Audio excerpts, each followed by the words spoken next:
The quantitative module is a supplement to Chapter 4 on decision making. It introduces 7 concepts. Number 1, payoff matrices, 2, decision trees, then break-even analysis, ratio analysis, linear programming, queuing theory, and economic order quantity. Let's go through each one. We'll start with payoff matrices. As we discussed earlier, uncertainty affects decision-making by limiting the amount of information available to managers and exploiting their psychological orientation. For instance, the optimistic manager typically follows a maxi-max choice, that is, maximizing the maximum possible gain. The pessimist will often pursue a maxi-min choice, that is, maximizing the minimum possible payoff. And the manager who desires to minimize his regret will opt for a mini-max choice. Now let's look at these different approaches using an example of a marketing manager promoting the Visa card throughout the Northeast United States. He has determined 4 possible strategies: S1, S2, S3, and S4.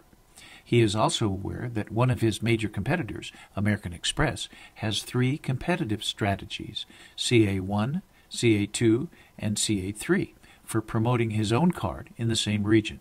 We assume that the Visa executive has no previous knowledge that allows him to place probabilities on the success of any of his 4 strategies.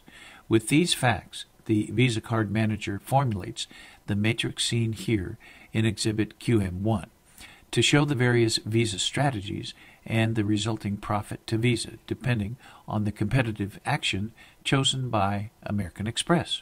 If our Visa manager is an optimist, he'll choose S4 because that could produce the largest possible gain, $28 million, which maximizes the maximum possible gain.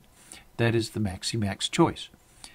If our manager is a pessimist, assume only the worst can occur, and the worst outcome for each strategy is as follows: S1, 11 million, S2, 9 million, S3, 15 million, and S4, 14 million. Following the maximum choice, the pessimistic manager would maximize the minimum payoff. In other words, he would select S3. In the third approach, managers acknowledge a regret of profits given up. That is, regret of the money that could have been made had the different strategies been used. Managers calculate regret by subtracting all possible payoffs in each category from the maximum possible payoff for each given, in this case, for each competitive action. For our Visa manager, the highest payoff, as seen in QM1, given the American Express engages in CA1, CA2, or CA3, is $24 million, $21 million, or $28 million, respectively. That is the highest number in each column. Subtracting the payoffs in Exhibit QM1 from these figures produced the results in Exhibit QM2. That means starting with column CA1, subtracting each value for S1, S2, S3, and S4 from 24 million to get the values in column CA1 in the regret matrix. For example, CA1, which is 24 million, S1 is 13 million, equals 11 million in the regret matrix. Likewise, CA1, which is 24 million, S2, which is 9 million, equals S2, 15 million, and so forth. The maximum regrets are S1 equals 17 million, S2 equals 15 million, S3 equals 13 million, and S4 equals 7 million. The minimax choice minimizes the maximum regret, so our Visa manager would choose S4. By making this choice, he'll never have a regret of profits foregone of more than $7 million.